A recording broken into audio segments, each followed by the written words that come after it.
Muy bien, muy bien, muy bien.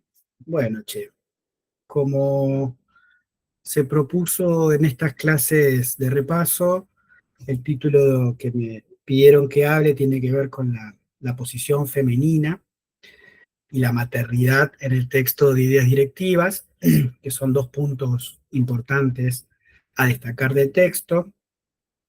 Y son dos puntos que en este texto se nota un movimiento importante de la obra de Lacan en función de lo que sería la posición sobre la sexualidad femenina en particular.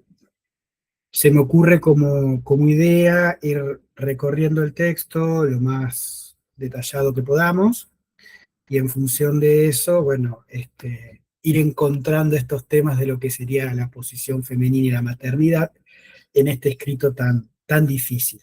Sí, se me ocurría como esa idea, de paso les queda quizás como un repaso de, de, de estas palabras de Lacan, de estas letras de Lacan, que como ya sabemos son bastante complicadas de entender en general, e Ideas Directivas es un escrito bastante complicado dentro de lo complicado que suelen ser los escritos de Lacan. Eh, para, para arrancar, me gusta siempre hacer una especie de, de, de ¿cómo se dice? De advertencia, se dice, ¿no? ¿Está bien dicho?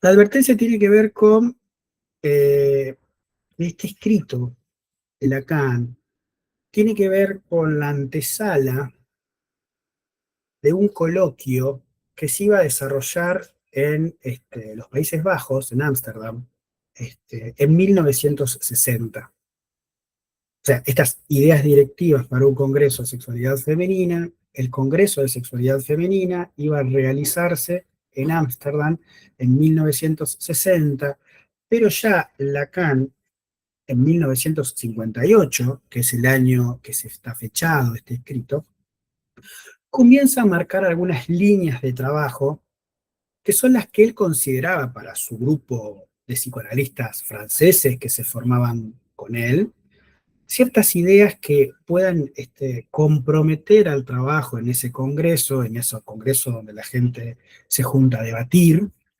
teoría, en lo que respecta a alguna apuesta interesante o novedosa de lo que para Lacan era relevante detallar sobre la sexualidad femenina.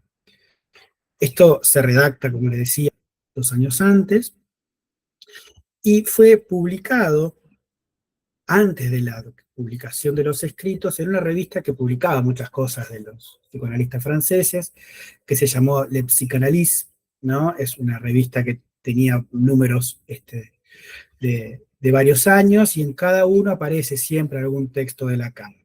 Recuerden que lo que nosotros nos encontramos en los escritos es lo que sería cierta redacción de eso que se había publicado algunos años antes, con un trabajo editorial un poco más fuerte. Es decir, que quizás si rastreamos el texto original, algunas cuestiones son quizás distintas a la que nosotros estudiamos, pero bueno, tengan en cuenta que la época por la cual Lacan dice esto es 1958, proyectando este congreso de 1960,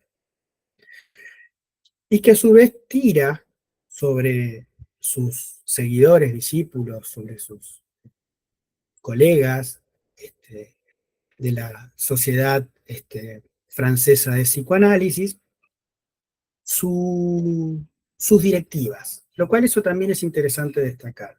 Fíjense que el texto se llama ideas directivas. Si son ideas directivas, bueno, justamente significan eso. Es decir, es difícil encontrar conclusiones en este escrito. Bueno, en muchos escritos es difícil encontrar conclusiones. Sabemos que el trabajo de Lacan propone un lector activo que en función de sus referencias, de su dicción, de sus citas, de sus comentarios, implica que el que lo lea tiene que transpirar la camiseta para sacar alguna cosa, pero en este ya de entrada nos está marcando que son ideas directivas. Es decir, si nosotros vamos acá con la anticipación de sacar conclusiones rápidamente, no vamos a poder más que frustrarnos. Entonces ya aquí en este texto, que está separado en varios puntos, son las cuestiones que él considera fundamentales para poder pensar cómo debía trabajarse o cómo debería empezar a debatirse, ¿no?, sobre la sexualidad femenina en ese Congreso de 1960. Aclaro la fecha porque si la empezó a escribir en 1958, ahí muy, muy cerquita, está la significación del falo, escrito que también lo vimos en la materia, que tiene sus complejidades, su dificultad a la hora de ser trabajado, estudiado, pero fíjense que ya a partir de lo que viene después, de la significación del falo, es como que Lacan, a mi entender, siente que hay algo de lo que se planteaba hasta la significación del falo, debía potenciarse sobre una deriva que es justamente la de empezar a polemizar o empezar a debatir qué es esto tan complejo, tan difícil de entender, que es la sexualidad en general y la sexualidad femenina en particular. ¿Sí? Entonces, hago siempre estas advertencias. Los que me escuchan los miércoles, tanto en práctico como en teórico, van a saber que lo he dicho, ¿no? Pero tengan en cuenta eso, que primero podemos encontrar algunas cuestiones que Lacan potencia de la significación del falo, incluyendo ciertas novedades o ciertas apuestas teóricas para debatir en un congreso, y que a su vez, nada, eso, son ideas. Son ideas que pretenden marcar una alineación, una directiva respecto a este tema tan difícil.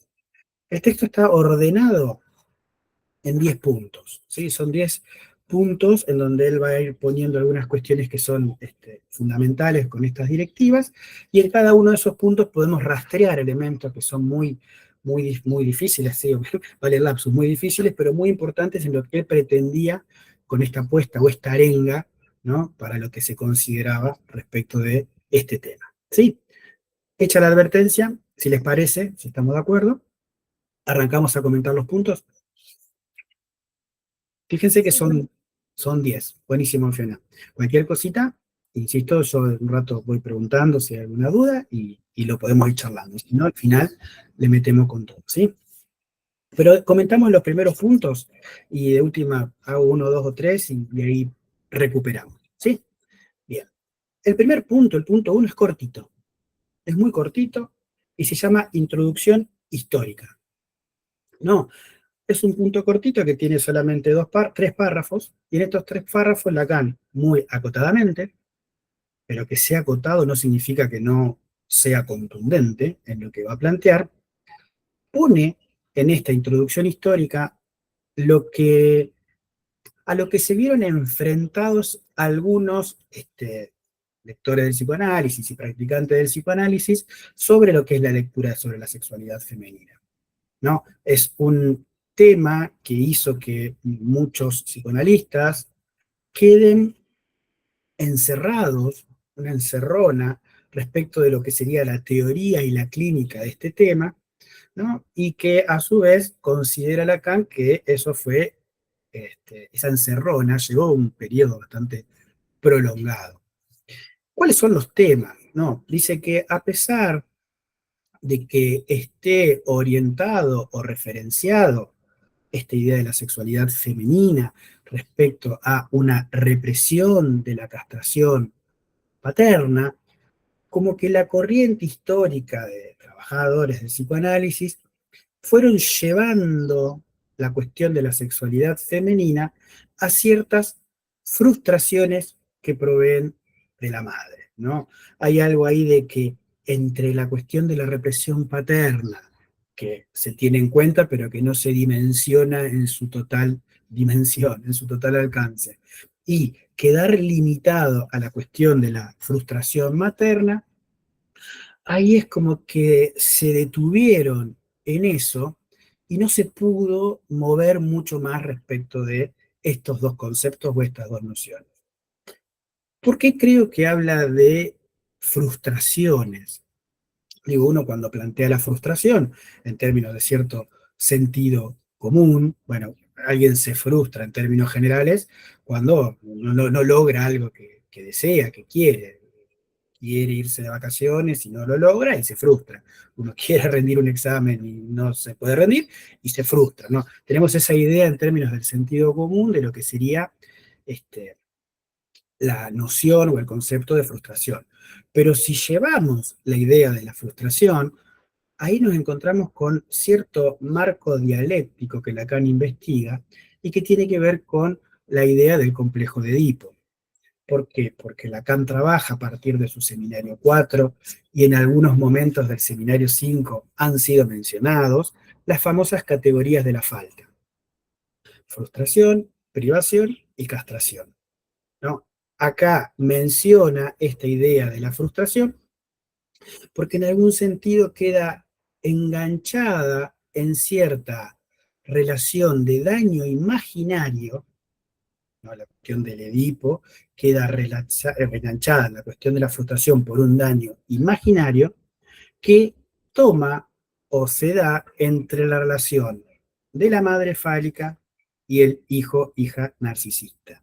Entonces, como que en estos dos ejes se movía el tema de la sexualidad femenina, con lo cual él va a decir, el Lacan va a decir que los laberintos, va a plantearlo en estos términos, ciertos laberintos de las construcciones teóricas respecto del psicoanálisis, hace que la gente se extravíe quedándose solamente en estas cuestiones, porque en algún punto tiene como eje la idea de la frustración, generando o no una separación entre la mujer y la madre, o entre ser mujer y ser madre. Entonces, si nos detenemos en en ese solo eje respecto de la idea de la feminidad o la sexualidad femenina, en un punto clave de la frustración, él va a decir en este primer punto y leo textual, que es una noción de carencia afectiva que une sin mediación a los efectos reales del maternaje las perturbaciones del desarrollo. Si añade a una dialéctica de fantasías de las de un cuerpo materno, es el campo imaginario. Esto me parece importante leerlo con ustedes y charlarlo. ¿Por qué? Porque si hay una idea de la cuestión de la separación entre mujer-madre, y eso tiene que ver con la frustración entre la madre y el hijo-hija narcisista, si nos quedamos solamente con eso, el error, el engaño que encontramos es suponer que el cuerpo materno solo se limita a la lógica de lo imaginario.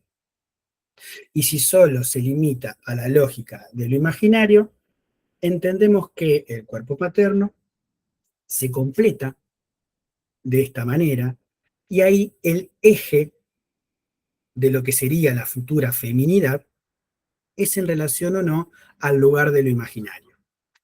Acá arrancamos con esta primera indicación de Lacan respecto a la introducción histórica, en donde encontramos que ya pensar la sexualidad femenina solamente desde lo imaginario nos lleva a una encerrona, nos lleva a una dificultad, nos lleva a un laberinto sin salidas, que no hace más que agotar el tema a ver cómo se da o cómo no se da esta frustración en términos de la función de la madre. ¿Sí? Punto uno. ¿Vamos hasta aquí? ¿Continuamos? Sí, Yo no entendí. ¿Qué cosa? ¿No se entendió? Perdón, no sé si quería hablar cielo. No, Martina, decí vos, por favor.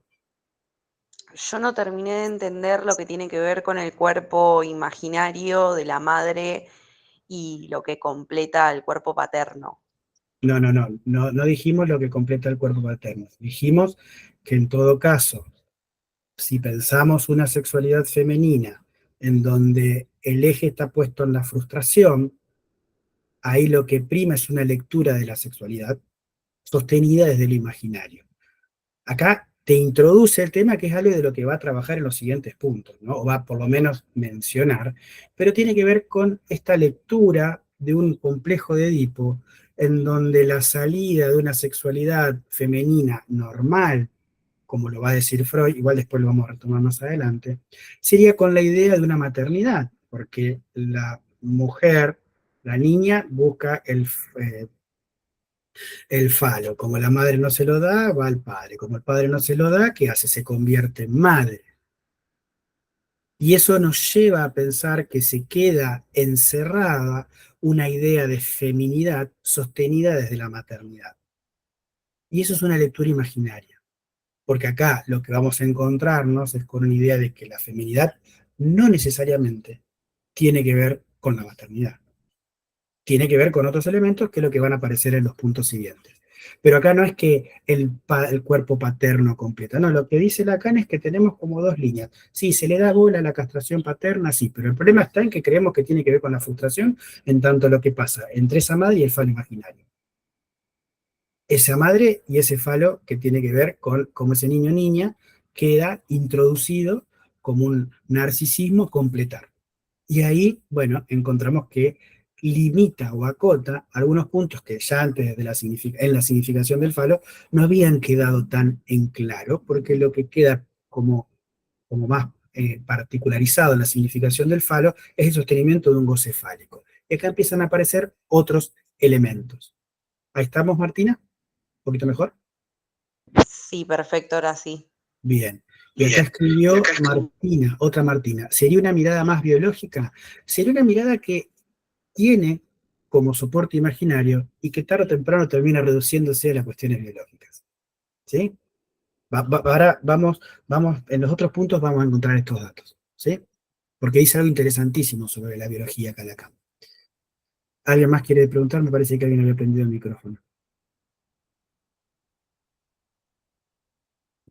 ¿No? Ah, bueno. Seguimos con el punto 2, ¿les parece? Ya nos tiró la introducción histórica y ahora nos va a hablar de la definición del tema. ¿Qué sería esto de la definición del tema? También es un apartadito muy chiquito, muy concreto, muy acotado, solamente 2 párrafos, vienen, sí, 2 párrafos. Y en esta definición del tema, Lacan lo que va a hacer es, bueno, cómo tiene que ver esta idea del apuntalamiento, ¿no? Esto relevante, lo que se va a dar entre la separación entre la mujer y la madre, despejando cierta idea justamente en donde esa madre y esa mujer completan o llegan a una feminidad de una manera conjunta. O sea, acá, para él, la definición del tema tiene que ver en cómo lo femenino se pone en juego en el acto genital. Y esto del acto genital lleva a una interpretación de lo que sería la sexualidad femenina, en donde la clave va a estar en un más allá de esta maternidad y va a estar más allá de un cuerpo imaginariamente completo.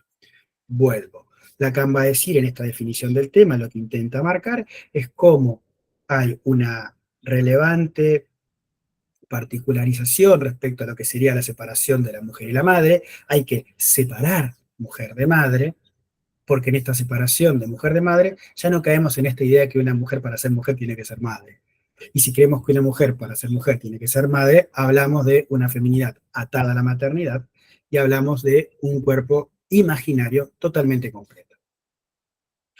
Esto lo hace a Lacan hacer una pregunta que, insisto, se las dirige a un montón de gente para debatir, ¿no? ¿Qué sería esto de una libido o qué posibilidades habría sobre una libido exclusivamente de la mujer? Algo que tenga que ver con lo femenino, que sabemos que para Freud la libido es una sola y de carácter masculino. Bueno, acá dice, acá puede haber algo que tenga que ver con esta libido femenina, habría que pensarlo, habría que debatirlo, que algo que, más allá de lo que se sostenga en ciertas faneras anatómicas, las faneras son cuestiones que sobresalen, o sea, los dedos son faneras, ¿no? Un pene es una fanera, son cosas que sobresale respecto del cuerpo y que más allá de que la libido tenga que ver con estas faneras anatómicas, es decir, con algo que se puede investir libidinalmente, podemos pensar o podemos plantear esta idea de una libido puramente femenina, y que bueno, en este sentido, volvemos a esto que decía hoy la segunda Martina que preguntó por escrito, y es que sí, si ya habitamos la idea de una libido femenina, o la posibilidad de una libido femenina, obviamente que toda la cuestión de la posibilidad de pensar cuestiones biológicas, más que nada queda por fuera. ¿Sí? O sea, ya el término libido, en general, Digo, no porque no se piense, porque solamente la masculina sirva, o la libido de carácter masculino, mejor dicho, sirva para pensar una caída de la biología, ya si ubicamos conceptos como libido, pulsión, ya no estamos en los conceptos más de instinto y más naturales, sino en cuestiones psíquicas que se ponen a jugar, en este caso con esta posibilidad de separar la idea de la madre de la mujer. Por eso Lacan va a seguir diciendo cómo en algún punto nos encontramos con algún avance respecto de lo trabajado hasta la década del 60 y cómo en este texto podemos ver este deslizamiento a algo nuevo que si bien la significación del falo en algunas cuestiones aparecen cuando empieza a hablar de cierto real de la sexualidad, acá ya encontramos cómo hay una recuperación del falo, ¿no? Como un símbolo, como una causa de deseo y como un ordenador respecto de las diferencias entre el ser y el tener, pero que a su vez eso, como se venía trabajando hasta este momento, deja algunas consecuencias un poco normativas, ¿no? Entonces, digo, hay algo de que hasta este momento la mujer debía, en cierto sentido, reconocerse, perdón, como un objeto de deseo masculino, y debía asumirse ser el falo, ¿no? Y en términos de eso encontramos cómo quedamos enredados en una idea que por momentos se parece a las cuestiones o se sostienen desde cuestiones biológicas. Entonces, Lacan va a poner siempre el intento en función de retornar a la idea de pulsión y a la, a la idea de libido, perdón, como elementos claves porque ya no podemos sostener esta idea de una madre mujer como si fueran dependientes una de la otra. En tres ensayos aparece la idea del libido, y ahí expresa que la libido es una sola, de carácter masculino, pero bueno, hay que ver cómo en lo femenino, en la posición femenina, en la sexualidad femenina, se da este circuito libidinal y cómo a partir de este circuito libidinal entendemos que, bueno, quizás hay algo más para pensar de esta libido femenina que puede llegar a ser muy relevante para poder avanzar sobre estas diferencias en términos de las distintas posiciones. Esto lo hace Lacan ir a un tercer punto que se llama la corroboración de los hechos o la recolección de los hechos, depende qué traducción tengan. No qué traducción, depende qué año de edición de seminario tengan, de escrito tengan. Si tienen este de acá, acá va a decir la corroboración de los hechos, que en esta corroboración de los hechos Lacan ubica tres cosas fundamentales, ¿no?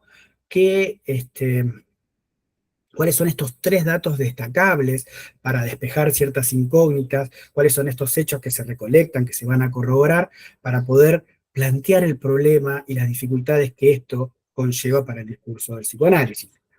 Primero, dice lo que es muy interesante y es cómo el fenómeno, ¿no?, atestiguado, va a decir, o testimoniados por las mujeres que apuntan a un tratamiento psicoanalítico puedan confirmar o no las bases nosográficas, nosológicas, del punto de vista de la cuestión médica. ¿Qué nos está diciendo acá?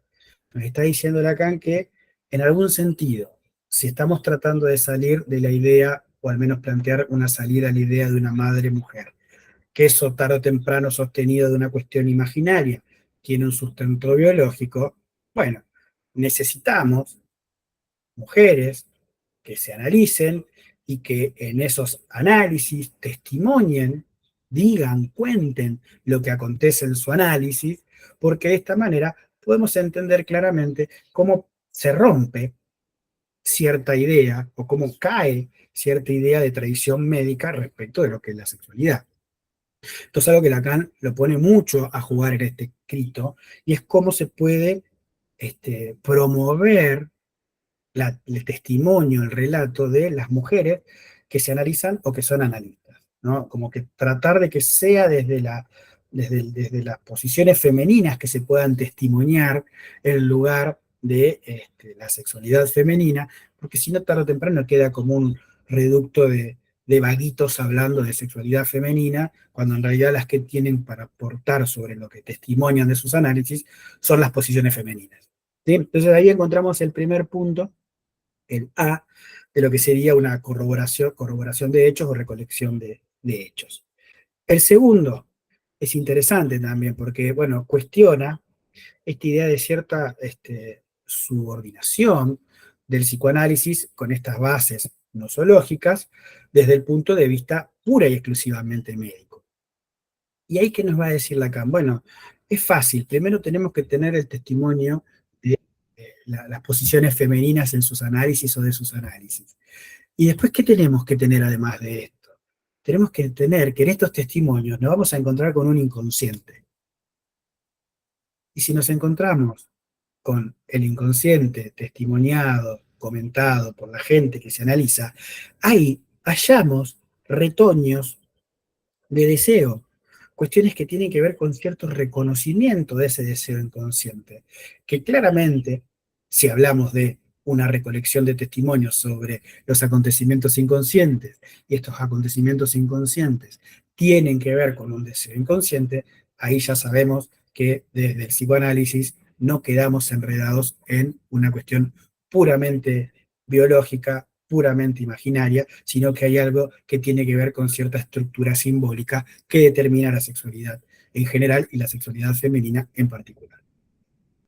Y el punto C, el punto tercero, él va a indicar, Lacan va a promover, retornar, volver a cuestiones que se encuentran en Freud, principalmente al trabajo que Freud hace sobre la década del 30, después vamos a comentar algunas cositas, sobre los artículos de la sexualidad femenina, que tienen que ver, que en un teórico lo hablamos, tiene que ver un poco con cierto debate entre la lectura que hace Freud y la lectura que hace la escuela inglesa con Jones a la cabeza, respecto de pensar cómo hay algo fundamental en los textos freudianos del 30, que son sobre la sexualidad femenina de 1931 y la feminidad, la conferencia 33 de 1933, textos que leyeron en los talleres de lectura, que en esos textos aparece lo fundamental de pensar una bisexualidad psíquica. Y esta bisexualidad psíquica es determinante y es algo que nunca fue revocado, nunca fue desestimado por Freud, y a lo cual Lacan está diciendo, bueno, volvamos a esta idea de una bisexualidad, porque si planteamos una bisexualidad, los otros dos puntos también se corroboran. Si hay una sexualidad, claramente no tiene que ver con lo biológico, y eso lo podemos constatar con el testimonio de los pacientes en posición femenina o de las analistas en posición femenina. Para eso puede ser polémico, como lo estoy planteando, o las analistas mujeres, porque desde ahí encontramos que esta bisexualidad se corrobora y en función de eso la biología ya no tiene más que jugar su papel. Hago un parate y volvemos a las preguntas. Si este punto 2 o este punto 3 quedaron en claro, si es así, avanzo un cachito más. Fíjense cómo se va entramando el escrito, que es enroscado, entreverado, es picante, pero cómo se va armando y vamos a tratar de echarle un poquito de claridad, porque se van conectando los temas y de esta manera se hace una hilación bastante clara en cómo fue planteándola acá en los puntos. Sí, seguimos entonces. Sí, sí, seguimos. Dale, Mateo. El punto 4 se llama el brillo de las ausencias, ¿no? ¿Lo tienen ahí marcado? El brillo de las ausencias hace que Lacan mencione dos puntos, 1 y 2, respecto de cosas que él consideraba temáticas fundamentales que fueron elididas, que fueron eliminadas, quizás por dificultades o por heridas narcisísticas, ¿no? En lo que respecta a la cuestión de este tema, ¿no? Yo alguna vez comenté esto de que Lacan muestra que hay dos síntomas para el psicoanálisis muy fuerte, y uno tiene que ver con la muerte y otro con la sexualidad femenina. O sea, son dos cuestiones que interpela y que hace que muchas veces, digo, sea más cómodo elidir algunos temas que nos dejen en una zona de confort, y bueno, es mejor no hablar de estas cuestiones y en algún punto nos hace atravesar los temas con mayor organización. Pero bueno, dentro de lo que él considera de lo elidido, eh, hay dos cosas que son fundamentales para Lacan y tiene que ver también con su apuesta de transmisión, con cómo promovía él la transmisión en sí o la práctica del psicoanálisis. Porque una tiene que ver con cierto vínculo con discursos externos al psicoanálisis, el punto 1 marca eso, Y después un punto 2 que vuelve a plantear la cuestión de la dificultad dentro del discurso del psicoanálisis, ¿no?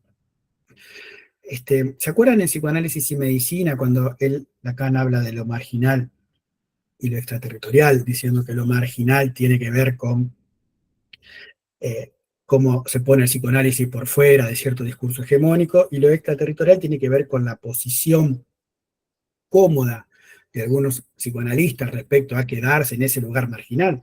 Bueno, acá en esto encontramos cómo Lacan vuelve en cierto sentido, vuelve no a psicoanálisis y medicina, que en sí es posterior, pero es un tema que está presente fuertemente en la obra de Lacan, el salir de esa comodidad y volver a traer o volver a interpelar a la posición del analista de una manera constante.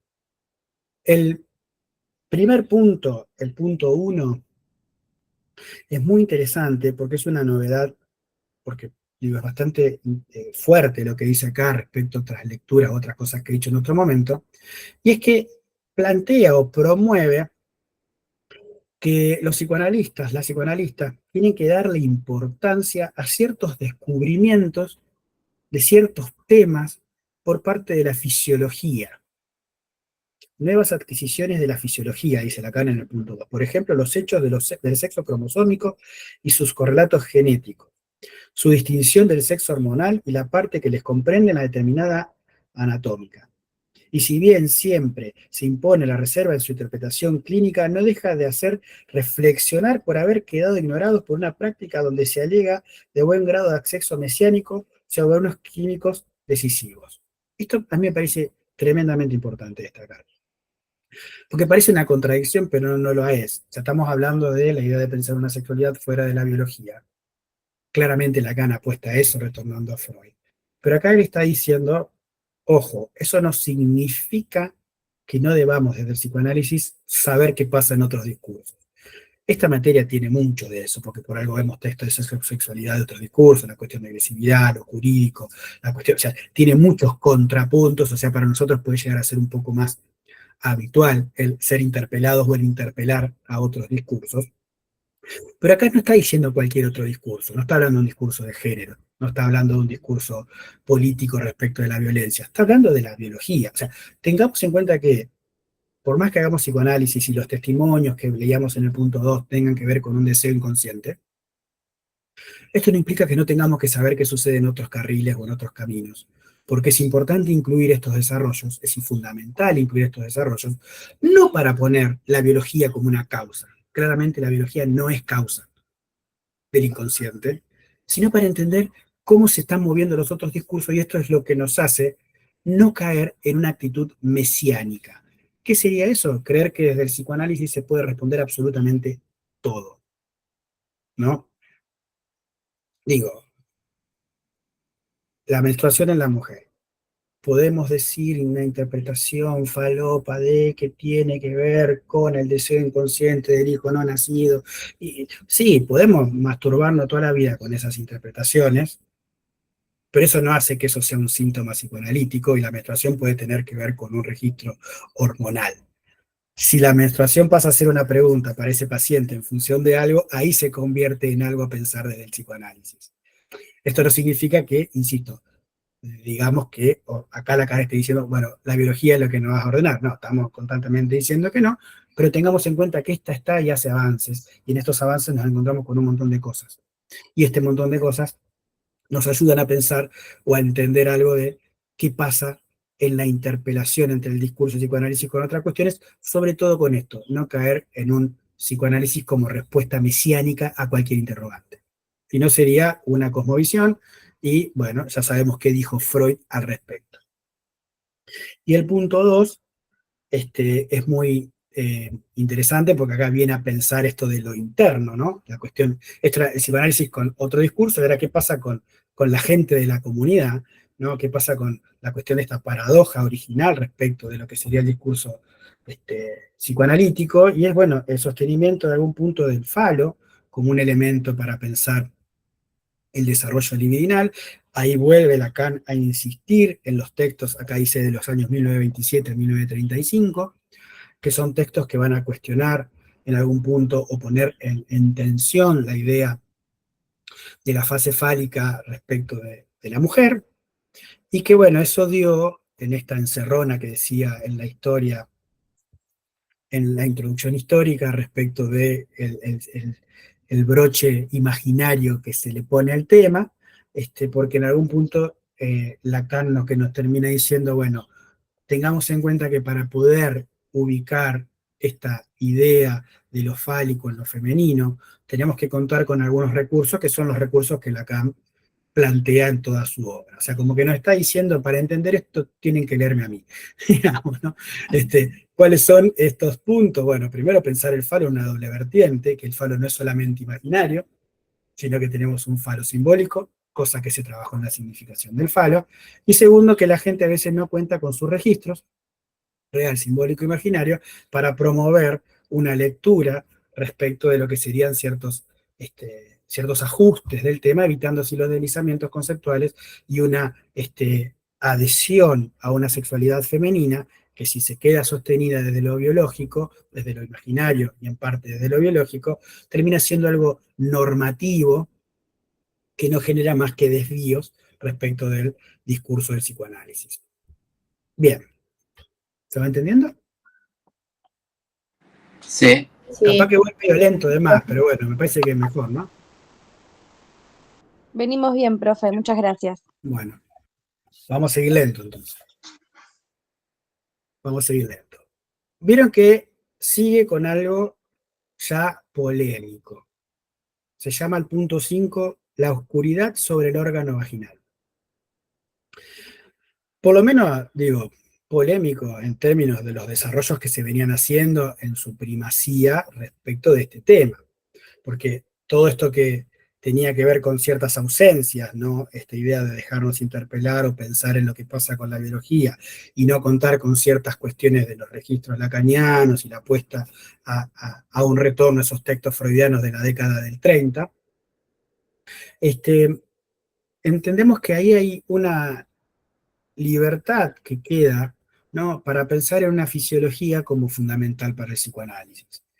Entonces, acá ya vuelve a poner la antenita parada, decir, bueno, bien, todo bien, pero si nos sostenemos en estas ausencias, más allá de que no tenemos que caer en una cuestión mesiánica del discurso del psicoanálisis, podemos terminar diciendo que la fisiología es lo que fundamenta la causa.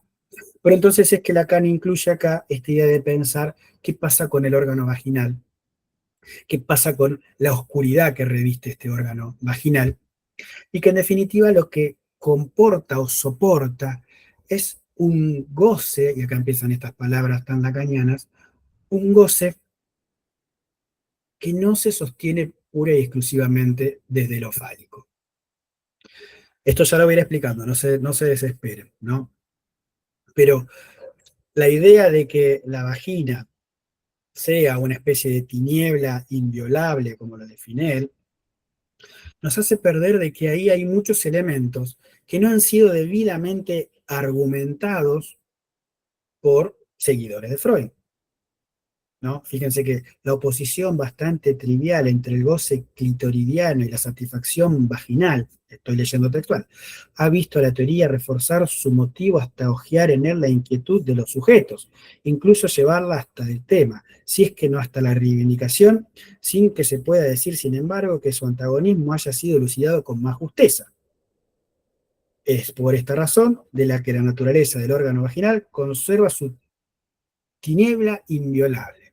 No, hay un montón de confusión en esto, que lo hace oscuro, lo hace velado, lo hace difícil de acceder, y que en definitiva, como es difícil de acceder y tienen esta tiniebla, no permite dar testimonios de lo que sucede en términos de la vagina.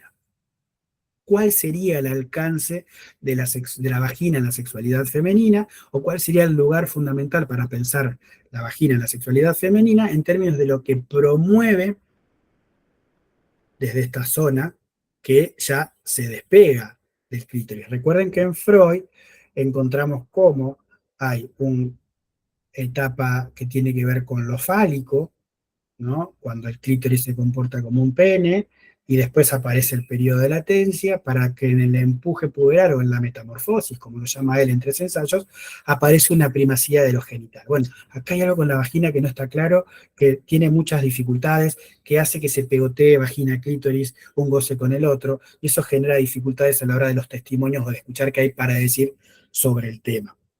Y es por eso que Lacan dice, bueno, encontramos que esta oscuridad no fue trabajada, no fue abordada, salvo por una psicoanalista que menciona acá, que se llamó Lu Andrea Salomé, ¿no?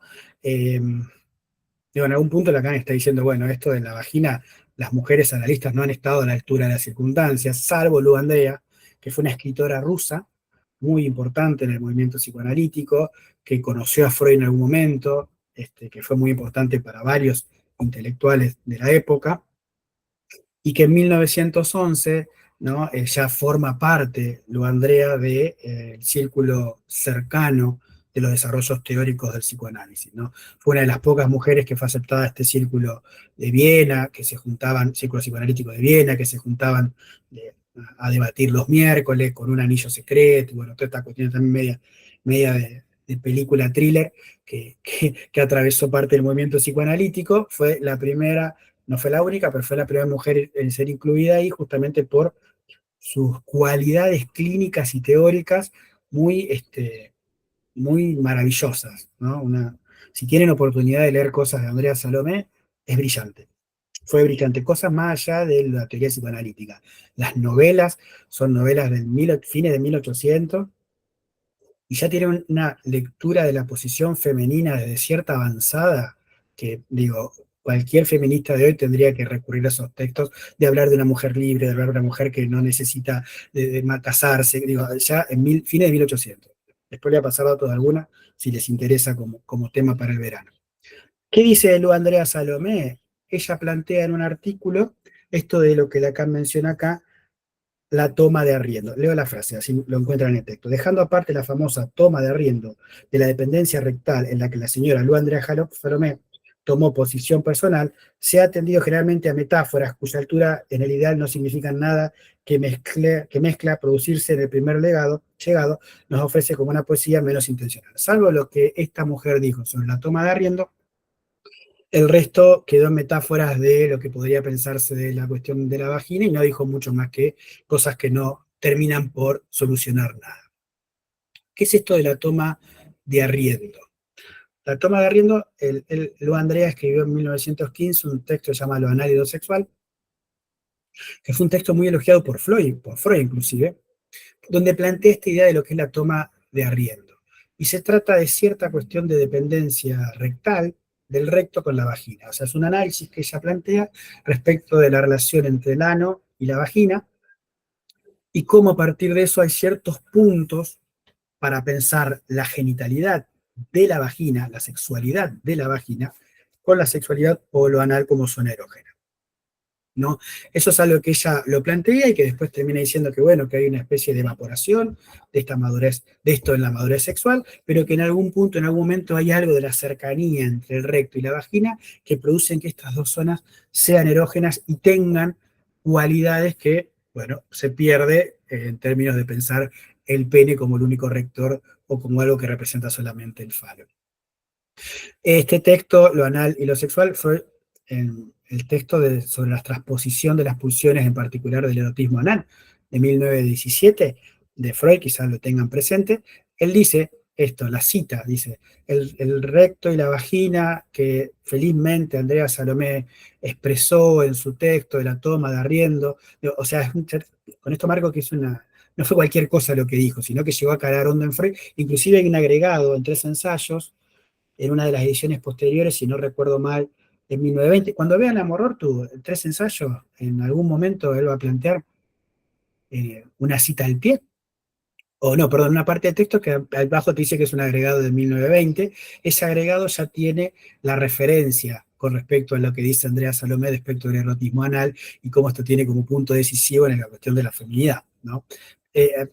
Fíjense que acá es importante dar lugar a esto, a las mujeres hablando de la cuestión del testimonio, de lo que sucede, porque si no se comete un problema o entramos en un error, entramos en una dificultad muy difícil. Y es la de pensar cómo un congreso, como iba a ser el congreso 2 años después, sea una suerte de tiresias. Digamos, si el congreso sería una suerte de tiresias, ¿qué nos está diciendo Lacan acá? Ya vimos en el teórico, o en los teóricos de Vivi también, y hay una clase de ella en el canal, cuando trabajamos el operador femenino con Nicole Leroy Tiresias, esta persona que fue un tiempo hombre, un tiempo mujer, y podría dar testimonios desde los dos lugares. Bueno, Lacan dice acá, no podemos pensar un congreso como una suerte de Tiresias, respecto de que no hay alguien en dos posiciones, o mejor dicho, no da que sean los psicoanalistas los que testimonien estas cuestiones respecto a lo que se comporta o se soporta desde el órgano vaginal. Fíjense que Lacan está constantemente promoviendo que las mujeres hablen, digan lo que pasa en sus consultorios y en sus análisis. Bien, ¿estamos hasta aquí? ¿Seguimos?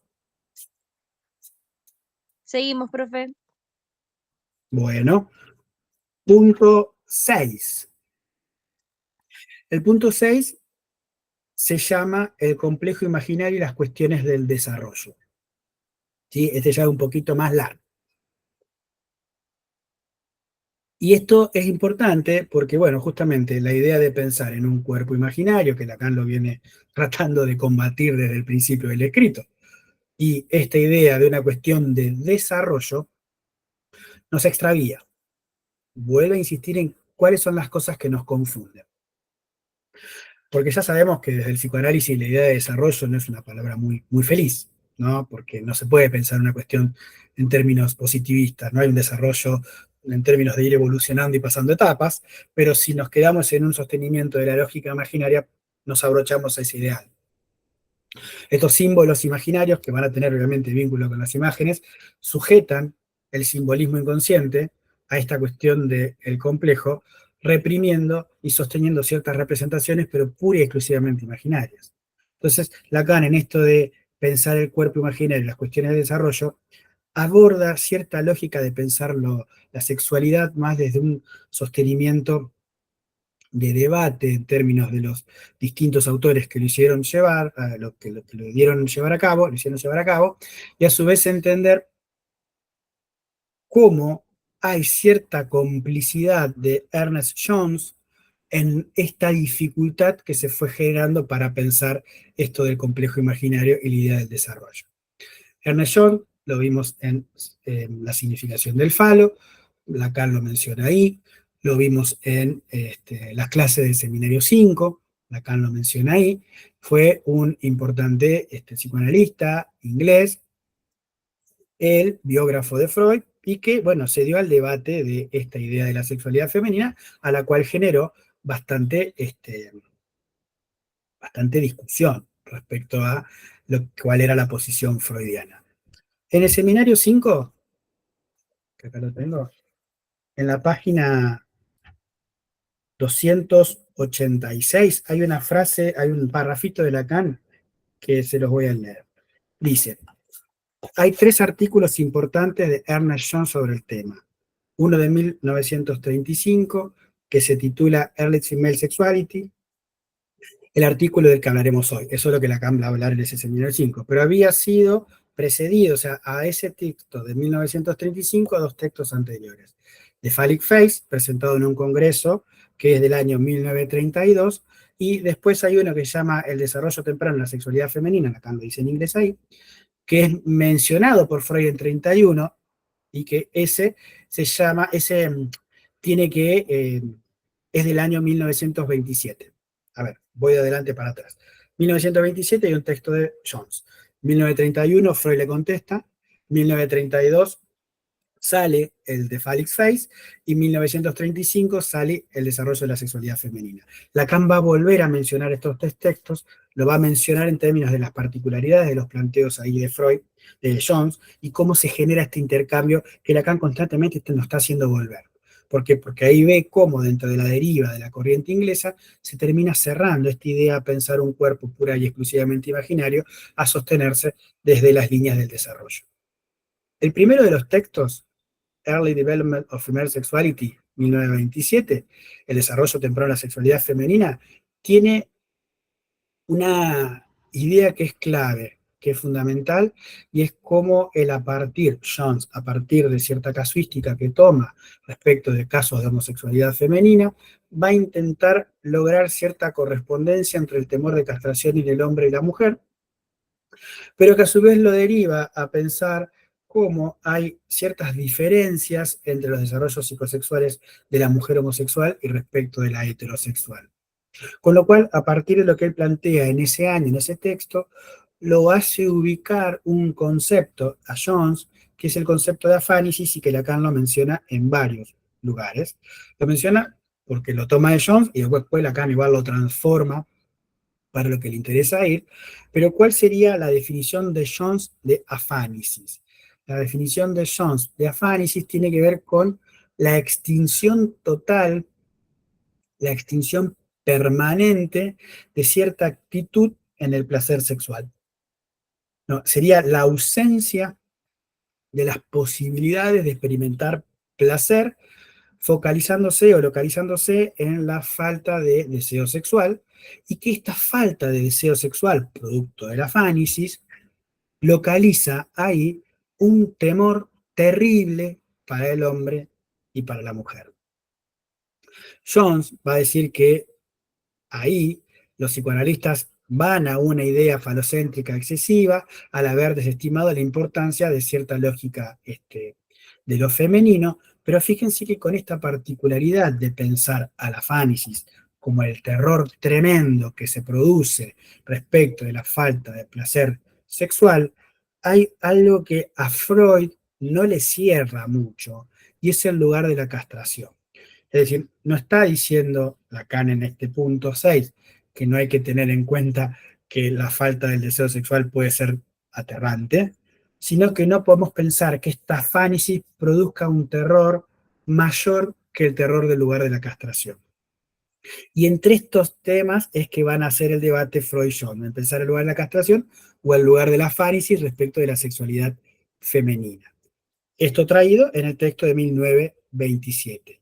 En 1931 es cuando Freud en La sexualidad femenina le responde a Jones y le dice una objeción parecida a la concepción de Jones de 1928 de que la fase fálica en la niña es una reacción de protección secundaria hasta el estadio real del desarrollo. Eso no responde ni a las constelaciones dinámicas ni a las temporales.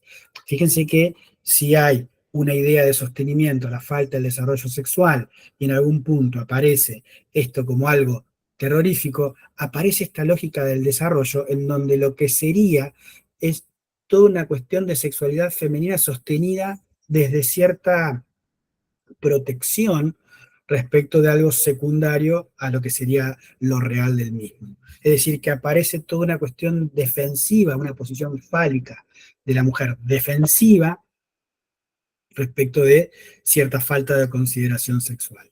Y ahí es donde, bueno, Freud dice, a pesar de que cuando Jones muere lo elogia mucho, porque fue muy cercano, que tengamos en cuenta que esto está bueno, pero no responde a las constelaciones dinámicas ni temporales del acontecer de la mujer o de lo femenino. En el 1932 Jones plantea algo que es sumamente clave en esto de pensar el desarrollo imaginario y las cuestiones del desarrollo, y es como en ese texto termina diciendo algo en relación a la creación. Fíjense que si la posición femenina tiene que ver con una defensa a cierta cuestión de falta de apetito sexual, y en definitiva a lo real, que lo real sería la castración, en algún punto se le está dando el lugar a la mujer desde cierta lógica de lo nacido y no de lo construido, ¿no? Ahí el juego en inglés es born o man, Dios los creó hombre y mujer, Lacan lo dice así en el Seminario 5, y cómo Jones termina encerrándose, o cerrando la idea, mejor dicho, en cómo en realidad la mujer nace y el hombre se hace, por la cuestión del atravesamiento edípico. No nos olvidemos que Freud dice, lo importante es cómo deviene mujer. Si lo importante es cómo deviene mujer, no importa tanto que es una mujer, sino cómo se deviene, es porque no es que se nace mujer, ¿no? Entonces, ahí encontramos también cómo en Freud hay una cuestión de rebatir cierta lógica de cómo se nace, porque si nos quedamos en el cómo se nace, entendemos que hay una asunción sexuada en función de la biología y no en función de un inconsciente. Para llegar a 1935 a un texto que ese texto son los desarrollos tempranos de la sexualidad femenina, en donde Jones ahí también describe la fase fálica, pero ya acá incluye cierta cuestión kleiniana, cierta cuestión de pensar algunos avances de Melanie Klein, posicionamiento sobre cierta lógica de la feminidad, en donde Lacan dice, leo textual del texto, debe destacarse el hecho de que Jones, en su ponencia de la Sociedad de Viena, que es esta, la última, la del 35, ¿no? Que parece haber quemado por tierra toda la contribución anterior, fíjense que Lacan está diciendo que esta última parece que todo lo anterior ya no contaba tanto con esto del nacer o no nacer, sin embargo, que no haya podido ya producirse sino una adhesión pura y simplemente a los conceptos kleinianos en la perfecta brutalidad en la que la presenta esa autora, entiéndase la despreocupación en la que mantiene Melanie Klein, incluyendo las fantasías edípicas más originales en el cuerpo materno de su proveniencia realidad que supone el nombre del padre. Es decir, Jones se adhiere a ciertos conceptos kleinianos que tenía todo un mambo para pensar la fantasía en relación al cuerpo de la madre, pero que en definitiva remiten a algo que no pueden decir, algo que no termina de articularse y es Lacan el que lo termina de cerrar, con el lugar fundamental que tiene la cuestión de la metáfora paterna en todo esto, ¿no? Puesto que, sigo la cita, puesto que te trato en injusticia de que se hace el sexo femenino, una mujer nace o se hace, exclama John, la función equívoca de la fase fálica en los dos sexos no parece que la feminidad quede más especificada por el hecho de la función del falo, que se interponga un más equívoco para hacerla reconocer hasta adhesión oral. O sea, termina incluyendo dentro de esta lógica de pensar cómo no debemos quedar entrometidos en una cuestión sostenida de la posición fálica de lo femenino en cierta defensa, porque esto lo que hace es argumentar cierta lógica de la biología como una causa en términos de la mujer. Y Lacan lo va a decir claramente en el seminario 5, ¿no? No podemos pensar que existe en el mundo solamente una parcialidad que se construye en función de pasar por los desfiladeros edípicos, por la cuestión del significante y del inconsciente, y otra parte, que tiene que ver en este caso con la mujer, que sea la que nació así. Entonces, digo, acá hay que ver, y es interesante para no caer en un complejo imaginario o cuestiones del desarrollo, cómo cada sujeto atraviesa el Edipo. Y cómo cada sujeto atraviesa el Edipo, bueno, nos hace entender que hay algo del significante, que hay algo de lo inconsciente, que hay algo de pensar estas cuestiones que no tienen que ver con la biología como elementos fundamentales para que un sujeto pueda, y cito la significación del falo, identificarse con un tipo ideal de su sexo. Sí, bien, espeso este punto. ¿Volvemos a algo? ¿Quieren preguntar algo? Quizás lo mareé con John Freud, pero me parece que después menciona cosas que no quedan claras o no quedan, si uno no los recorre, por ahí les es más fácil después cuando se encuentren acá con el texto. Porque este punto lo hace Lacan plantear algo que se llama los desconocimientos y prejuicios, ¿no? Que también se complica un poco más. ¿Seguimos? Sí. Bien. Están callados, pero no porque se hayan ido. ¿Qué pasa con los desconocimientos? Sí, Martina. Yo tengo una dudita que es como que no termino de entender más que nada desde el lugar de Lacan y retomando lo que tiene que ver con la cátedra también, esto de que la mujer, esto en un momento vos dijiste la mujer se nace y el hombre se hace, ¿era? ¿O cómo fue que dijiste? Como que no me... No, O sea, ahí no me... fíjate. Bien, está bien. Aclaramos eso. Lacan retoma eso, porque Lacan lo que está tratando es que la gente vuelva a leer las cuestiones freudianas con sus recursos de los registros y pensar que el falo no debe quedarse solamente en el imaginario. En eso nos manda a leer los textos freudianos de la década del 30, en donde hay un debate con Jones. Y mucho del encerrarse en una idea desarrollista y de un cuerpo imaginario tiene que ver con los descubrimientos de Jones o las lecturas que hace Jones de esto. El que dice la mujer nace es Jones, y Lacan lo está cuestionando acá. Jones termina diciendo que la mujer nace mujer y después entonces con toda la cuestión de la fase fálica se defiende del ser mujer. Entonces habría una cuestión de posición ahí que queda limitada o acotada a esta noción de un cuerpo imaginario y una idea de desarrollo, porque no nos perdamos que esto nos hace hacer el hilo directo. Si nos encerramos en este lugar o si nos quedamos con esta idea, la mujer es mujer siendo madre, porque tiene que reintegrar su producto por fuera del seno familiar. Tiene que tener un hijo. Y acá lo que estamos viendo es que esto es una lectura que da confusiones si nos quedamos con esta idea de que la mujer nace. Si nace así, necesita algo que la complete. Cuando en realidad acá nos está diciendo que todos los sujetos necesitan ser completados o buscan ser completados en función de su atravesamiento edípico. Acá lo que está diciendo, fíjense que Freud no está esta idea de que uno es biológico y el otro es inconsciente. ¿Sí? Ahí te ordené un poquito más, Martina. Sí, sí, ahora sí. Claro, acá el punto 6 cuestiona en algún sentido. Punto 6, lo vimos la significación del falo y lo vas a leer en Seminario 5, trabaja mucho esto de plantear, porque en realidad acá el interlocutor de Lacan, o sea, a quien también está dirigida estas charlas, estas ideas, es a la corriente inglesa que termina encerrando en esto, en una lectura imaginaria que no deja de separarse del desarrollo. Y el desarrollo tiene que ver con, bueno, no me lo dio acá, no me lo dio allá, no me lo dio acá, bueno, lo busco por fuera y tengo que ser madre para poder ser mujer, para una feminidad normal.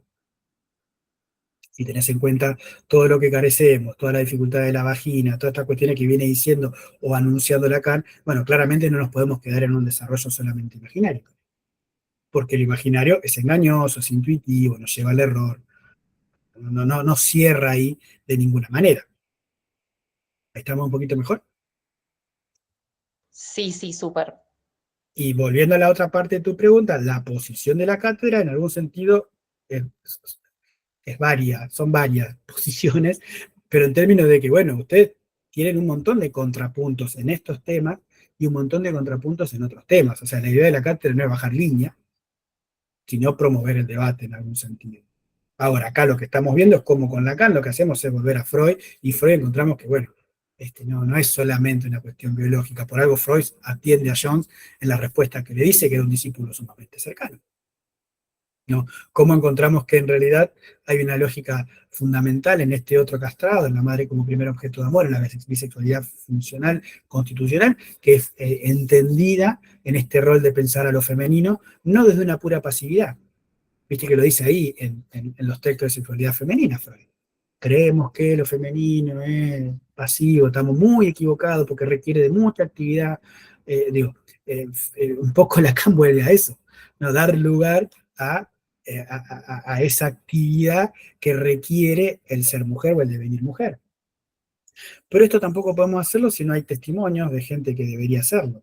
Digo, estamos en 1960, obviamente que pasaron un montón de cosas después de esto, pero es interesante cómo también ya tempranamente encontramos en Lacan esta posición que por ahí parece que no estuviera o que hay gente que no la conoce, pensando que el psicoanálisis queda en lo heteronormativo, en la lógica falocastración, bueno, en un goce clitoridiano, bueno, en un montón de cuestiones que son críticas de otros discursos, quizás por no haber leído o por no haber dimensionado algunas cuestiones que Lacan plantea acá.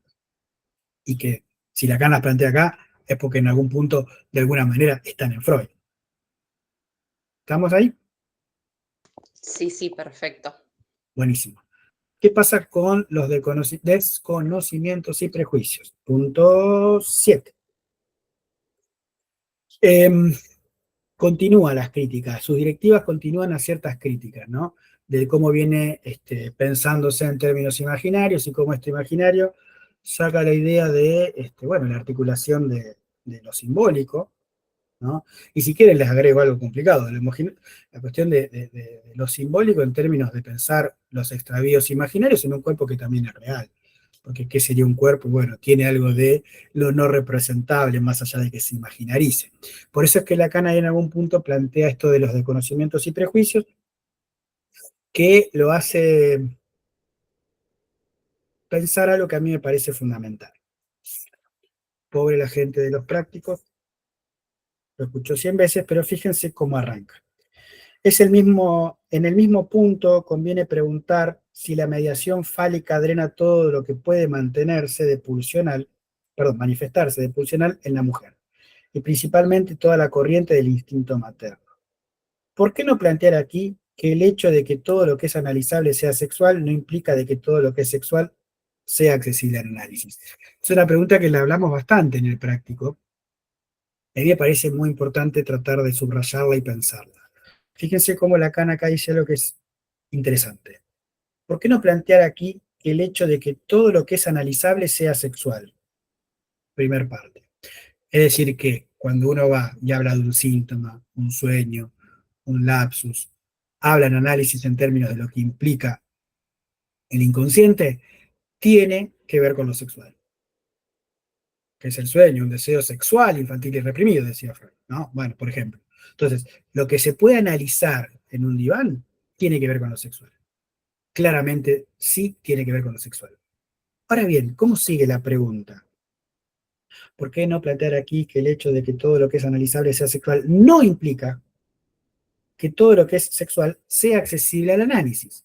Esta segunda, en realidad no está cortada, yo la corto, pero esta segunda parte no implica de que todo lo que sea sexual sea accesible al análisis. Acá Lacan está diciendo algo que es fundamental y que marca el quiebre dentro de la obra lacaniana, o al menos potencia un quiebre, y es que hay cuestiones de la sexualidad que no alcanzan a escribirse en términos formales. Hay cuestiones de la sexualidad que no son simbolizables, no tienen que ver con la formalización inconsciente y la estructura de un lenguaje, por ejemplo. Está diciendo que la sexualidad tiene algo real.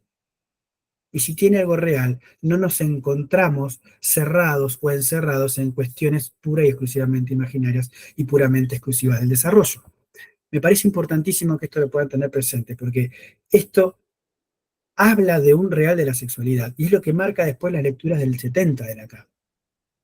Es decir, que hay una sexualidad, ya, ahí voy, hay una sexualidad que queda sostenida a partir del operador fálico, pero que a su vez excede al operador fálico, recuerden el falo imaginario y el falo simbólico, pero bueno, hay algo que excede a esos operadores y que en definitiva dan el sustento a entender cómo la sexualidad tiene que ver con lo real. Y esto que tiene que ver con lo real no se inscribe de manera formal. Vamos a las preguntas y después volvemos a desarrollar. Oriana había levantado la mano. Oriana. Esto de que no implica que todo lo que es sexual sea accesible al análisis puede tener que ver con la castración del lenguaje. Exactamente. Porque esa castración del lenguaje es algo que opera en términos reales. Bien. O la represión primaria en Freud, si te es más cómodo entenderlo así. No son sinónimos, pero digo, hay algo ahí que no alcanza a formalizarse, ni imaginarizarse. Y es importante porque esto plantea que hay una, bueno, ya lo digo, hay un goce de lo femenino que no queda acotado a lo fálico. Claro, Y la mujer no toda fálica. ¿Cómo, perdón? Te interrumpí. Claro, no, eso, la mujer no toda fálica, digamos, viene de la mano de eso. Sí, digo, cuando Lacan en el seminario 20 habla de los temas de la sexuación, habla de la posición todo y no todo, y en algún punto el no todo, seres que están no todos en la posición, no todos en la posición fálica, bueno, soportan un goce que no es el fálico, que el goce fálico tiene un límite, ¿no? El goce de la mujer, en este caso acá no lo dice así todavía, pero podemos entender que ya está abriendo una puerta hacia eso, hacia lo que va a escribir o decir 10 años después. Encontramos un núcleo aquí, encontramos una idea clave, porque no todo lo que es sexual se formaliza, porque tiene que ver con lo real. ¿Sí, Oriana? Sí, perfecto. Gracias, profe. Bueno. Y en esto de pensar el desarrollo, los prejuicios, desconocimientos y prejuicios, bueno, Lacan menciona en algunos puntos algunas cuestiones interesantes sobre dar lugar a esto de lo que no se inscribe de la sexualidad respecto a lo no analizable, ¿no? En términos de cierto desconocimiento, vuelve a plantearlo respecto de la cosa femenina, principalmente con la zona de la vagina.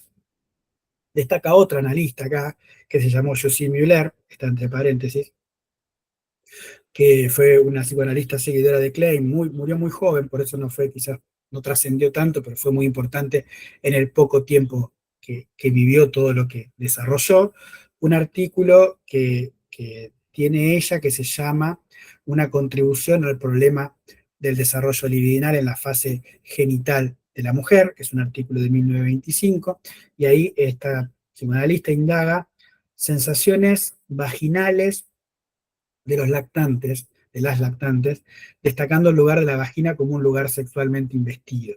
Digo, como en esta autora también encontramos algo de la cuestión del lugar vaginal respecto a pensar esto que sería indescriptible o informalizable respecto de lo real de la sexualidad, ¿no? Acá quizás lo estoy complicando un poco más, a ver cómo se los puedo decir.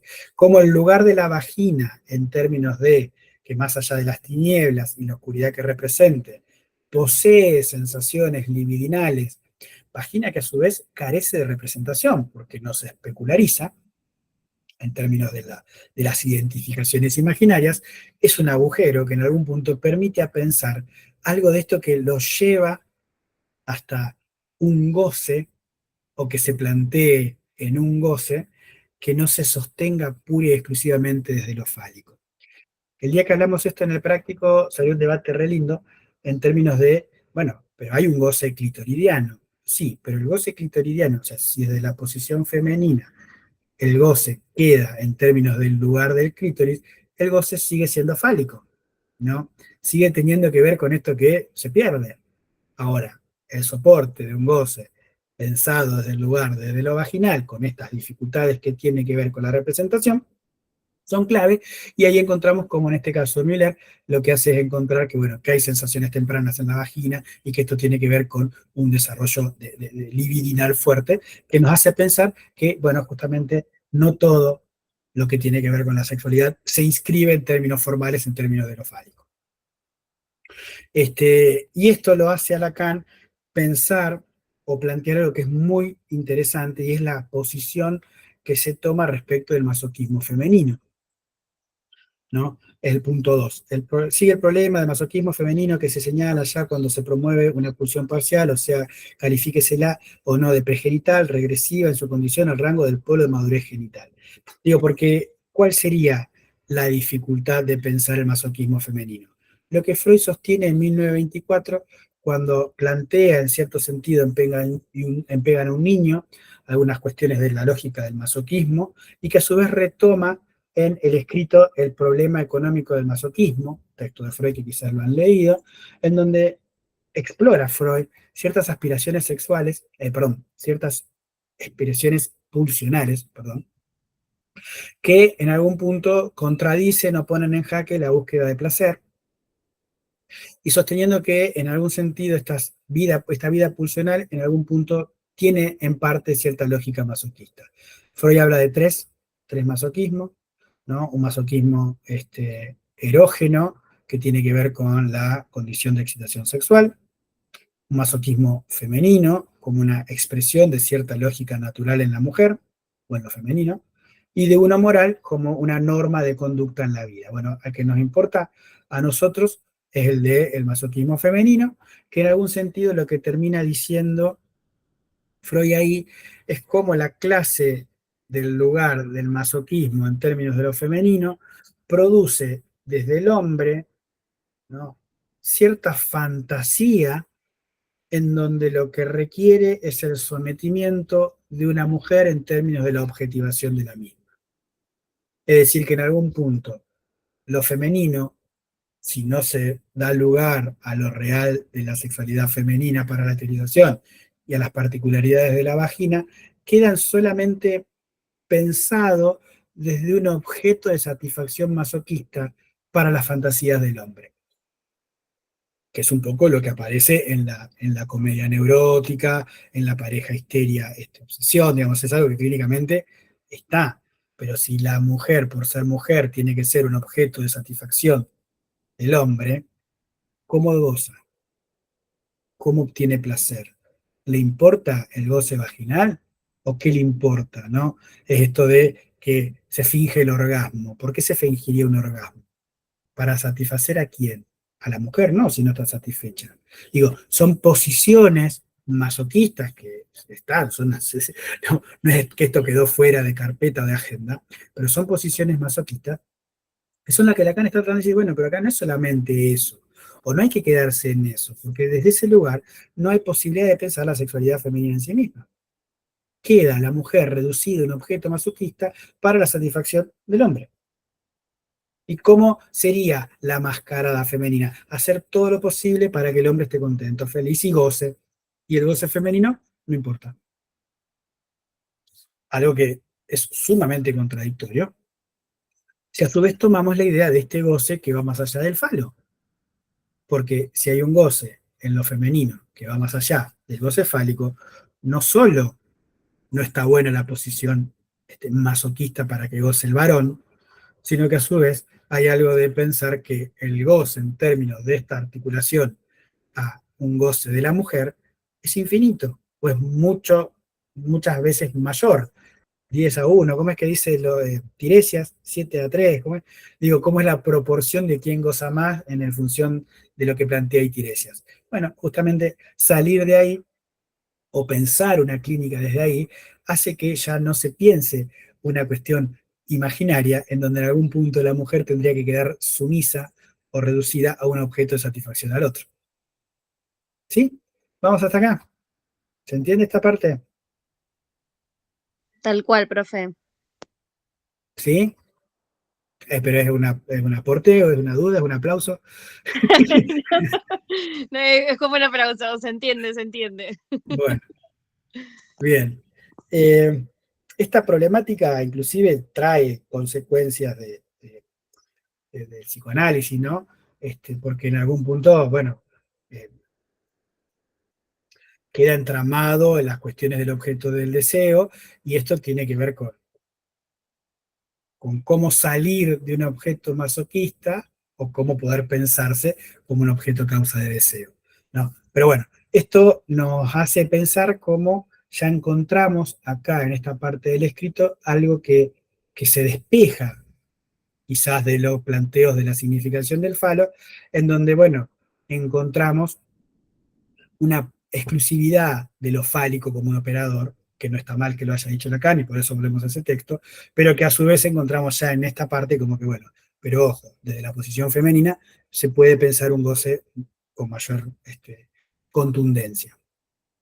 Y por eso Lacan plantea en el punto 8 la frigidez y la estructura subjetiva como algo importante a hablar, porque justamente queda enganchado, ¿no? Esta idea de lo que retoma de la significación del falo, como la castración como función de nudo, como una cuestión inconsciente en esta cosa de operador que va a incidir en las claves de la dinámica de los síntomas, pero a su vez pone en juego esta cosa de la frigidez y la estructura subjetiva en pensar la cosa sustancial que genera el análisis en términos de la posición femenina. Y por eso acá encontramos en esto de las categorías de la falta, la privación y la frustración, cómo hay algo de la lógica neurótica en ciertas coordenadas de entender qué pasa con la frigidez. Dice Lacan que en todo caso la castración supone un otro como ley y que esta va a señalar una enajenación, ¿no? Tiene que ver cómo nos relacionamos o cómo el otro nos determina en relación a que esto lo que hace es desnaturalizar el sexo. ¿Por qué el sexo no es natural? Porque viene del hombre. Y esto es relevante en lo que voy a plantear ahora, porque el atravesamiento de una posición femenina, de un objeto masoquista, a poder ofrecerse no solamente como un objeto de satisfacción, sino como una posibilidad de algo más, es clave a la hora de argumentar que ya la frigidez no tiene que ser tan común. Fíjense lo que dice acá y voy a esta parte para comentar. Dice Lacan que la idea sería que la mujer se convierta en un otro para sí misma, ¿no? ¿Por qué va a plantear esto Lacan? No estoy encontrando la cita, pero ya lo voy a encontrar. ¿Qué sería esto que la mujer se convierta en un otro, con mayúscula, para sí misma? Recuerden que venimos de esta salida o esta idea de pensar fuera de la lógica del masoquismo. Si hay una idea de una posición femenina sostenida del masoquismo, es un objeto para el otro. Ahora, lo que está tratando de Lacan de decir, o al menos eso es lo que yo interpreto, es cómo desde esta posición, o saliendo de esta posición, justamente analizándose, en realidad el camino no es la de que quede desde lo femenino sumiso para un otro, sino que se convierta para sí misma en un otro con mayúscula. Y si se convierte para sí misma en un otro con mayúscula, ya no necesita de recuperar alguito de la satisfacción en función de someterse a un hombre, en función de someterse a una posición masculina, porque desde ese lugar, ya siendo un otro para sí misma, ya ni siquiera necesita de someterse como objeto masoquista. Esto es importante, y vamos a desarrollar un poco más si hace falta, porque nos hace entender que en sí ya no tiene que ser tan naturalizado en términos del masoquismo, que es algo común de pensar, que la mujer es frígida. No, quizá la mujer no es frígida, digo, más allá de que pueda haber cuestiones biológicas que tengan sus dificultades, sino que muchas veces no puede salir de esta posición masoquista siendo sometida como un objeto de un goce para un otro con mayúscula. Si vía transferencia puede salir de esta posición masoquista y ponerse como un otro para sí misma, ya no requiere nada de esta posición de objeto de satisfacción para el otro, sino que el goce ya toma otros límites y tiene otra consecuencia. ¿Quién levantó la mano? Que no alcancé a ver. Bueno, ¿alguien quiere preguntar algo? Yo busco la cita.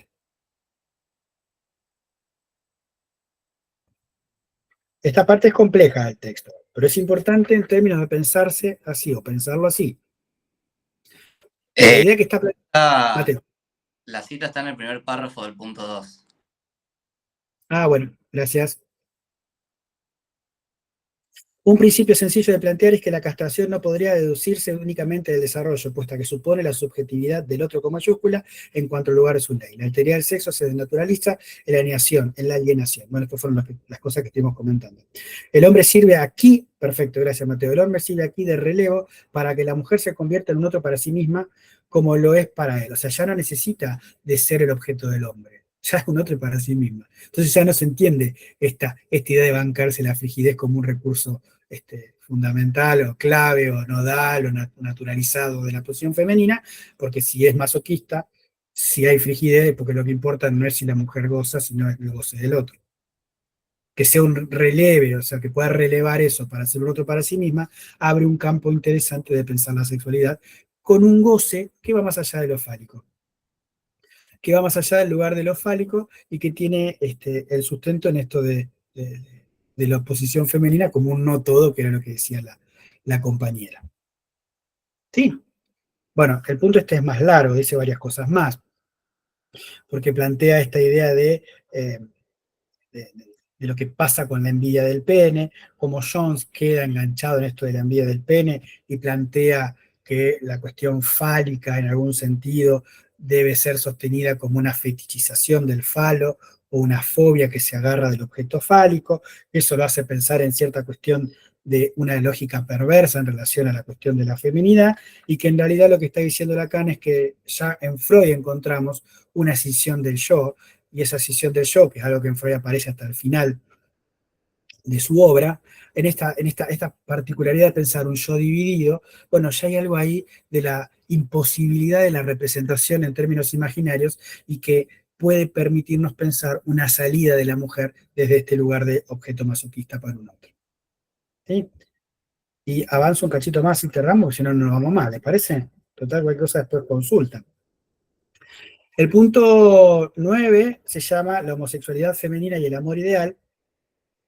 Esta homosexualidad femenina y el amor ideal toma como relieve la idea del objeto en términos de vía de identificación simbólica de lo que se da en el complejo de Edipo. Recordemos que en el seminario 5 Lacan plantea cómo la posición sexuada se da a la altura de una identificación particular, que es la que se da en el ideal del yo.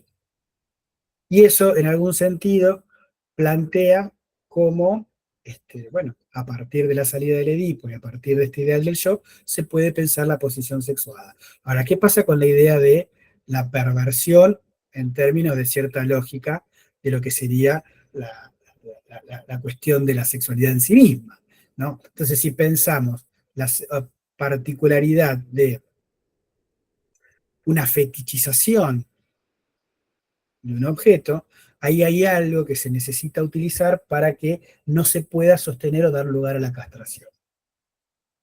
Y en algún punto es lo que puede llegar a sostener cómo cierta posición materna enganchada en esto imaginario nunca permita largar el falo y que este falo quede siempre dentro de lo materno. Es decir, cómo ahí, si hay un detenimiento o un sostenimiento de este niño o niña en el lugar de falo y que la madre nunca larga, bueno, ya el falo adquiere un estatuto de fetiche. Y ahí encontramos algo de cierta posibilidad de pensar la cuestión de la perversión en términos de cómo se presenta ahí la articulación con el deseo. Ahora bien, ¿qué tiene que ver esto con el amor ideal y la homosexualidad femenina? Tiene que ver porque en algún punto, tomando nuevamente a Jones con esto de la casuística del homosexual y la heterosexual para pensar el texto que mencioné hoy, hay algo de lo que Jones ubica como cierta bifurcación respecto del objeto incestuoso y que en algún punto la homosexualidad masculina queda como menos grotesca o menos desubicada que la homosexualidad femenina. O sea, el planteo es muy interesante porque termina posicionando acá una lectura en donde esta homosexualidad desde la mujer termina justamente por cuestiones inclusive hasta culturales, sometida a un desprecio que quizás la homosexualidad masculina no lo tiene. Fíjense la representación que se solía tener o se suele tener de un hombre gay o una mujer gay y cómo se pone muchas veces de grotesco, bueno, la lesbiana, ¿no? Como una cosa peyorativa y despectiva cuando quizá la posición homosexual masculina termina siendo como más alegre, más divertida, más, bueno, hay inclusive hasta caracterizaciones culturales para esto que está planteando Lacan. Y esto de pensar el amor ideal, bueno, en algún punto lo que marca es lo que sucede respecto del caso de la joven homosexual, que es un caso de Freud, en donde termina siendo cierta lógica del ser y el tener, o el reconocimiento del otro, en función del lugar que ella tenía. La joven homosexual en realidad termina cometiendo un pasaje al acto porque se tira, ya van a leer el caso, van a estudiarlo, termina tirándose a las vías del tren, pero no por un amor no correspondido en términos de la mujer con la cual se sentía atraída, sino por una mirada bastante fulera del padre que no avalaba esta cuestión del soportar la homosexualidad femenina. Entonces digo, cómo se engancha la cuestión de lo ideal en términos del amor con la homosexualidad es porque, digo, no se tolera en términos de cierta lógica cotidiana o es más difícil de tolerar, y eso también lo van a escuchar en sus consultorios, el lugar de la homosexualidad femenina, a diferencia de quizás el lugar de la homosexualidad masculina. Convengamos que mucha agua corrió abajo del puente y hoy estos temas quizás no son tan así, pero sigue habiendo resabios, resistencias y un montón de cosas que, bueno, son las que desde una posición no marginal ni extraterritorial el psicoanálisis debe dar lugar y, bueno, justamente pensar en el amar y el trabajar más allá del objeto que se ama o de que se trabaje. Y en algún punto el texto termina con el apartado número 10, que es el que se llama la sexualidad femenina en la sociedad, en donde atribuye acá la particularidad de pensar los mitos, es decir, esto que veníamos charlando recién, cómo acá está esta idea de pensar la cuestión del lugar de la mujer en general, y en este caso inclusive la cuestión de la homosexualidad femenina, en términos de la incidencia de lo social, ¿no? Y inclusive Lacan habla de la cuestión del mito totémico, porque el mito totémico en algún punto muestra esta idea de cómo está la prohibición del incesto, que lo que hace es que los niños en algún punto no se acuesten con su madre y se vayan producto de la relación al padre, o sea, plantea la relación del niño, de los hombres con su padre, ¿no? En términos de lo que sería el matar a este padre, devorarlo y cómo eso vuelve después como super yo, perdón, pero no plantea, o falta, mejor dicho, un mito que pueda referirse a qué pasa en la interdicción de esta mujer o esta hija con el padre. Entonces, eso no deja de tener consecuencias en función del rasteo que hace Freud. Acá no está diciendo Freud, a Freud le faltó traer un mito para que explique esto, sino en pensar cómo ya inclusive dentro de la construcción cultural ya ni se piensa o es difícil pensar esta interdicción de la hija con su padre cuando es más clara la relación entre varones, cómo se produce la inhibición del incesto, la cuestión de la devoración, y eso tiene que ver con construir una sociedad que, bueno, en algún punto deja lo femenino media por fuera.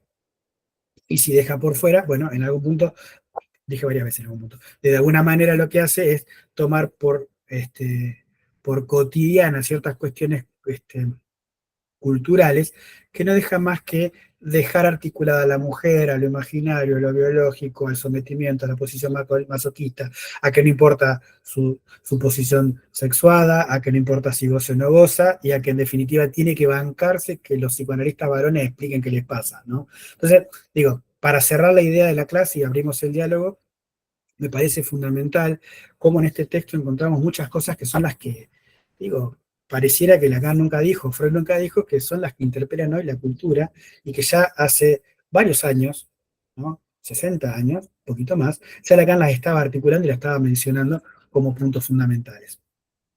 Esto lo lleva a un trabajo posterior que se sostiene a partir de los textos del 70 con el seminario 20, que un comentario nomás, como para ir cerrando, después a las preguntas, es lo que van a encontrar en el texto de Brodsky al principio, cuando quiere separar los celos de los síntomas o de los rasgos de carácter, y habla del síntoma como una suplencia a la falta de relación sexual.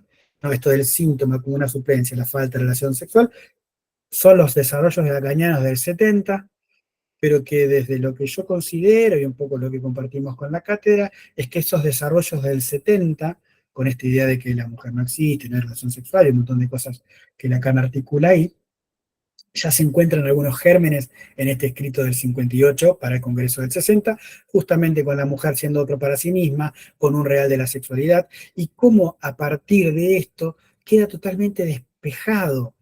Ya no se necesita ser madre para ser mujer. Ya no, no es que nunca se necesitó, pero ya teóricamente no debemos quedarnos encerrados en que la asunción a una feminidad queda sostenida pura y exclusivamente con una maternidad, con un reintegrar el producto de ese lugar, sino que a su vez tiene que, bueno, articularse con otro goce, que no se limite a lo fálico, que se acota, que se pierde y que termina siendo finito, en contrapunto a la infinitud del goce femenino. ¿Sí? Es un comentario que chiquito como para que vean que esto después continúa en Lacan y que en ese texto de Brodsky, cuando arranca así, bueno, tiene sus consecuencias en algo de lo que estuvimos hablando hoy.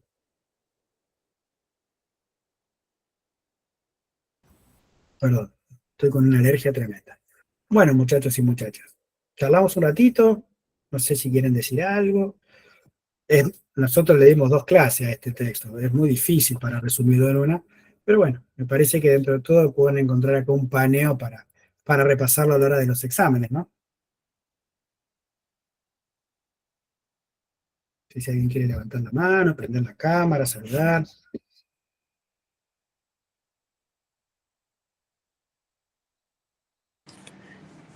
Yo lo estoy preparando para el final, así que bueno, lo voy a releer con estas directivas de ideas directivas.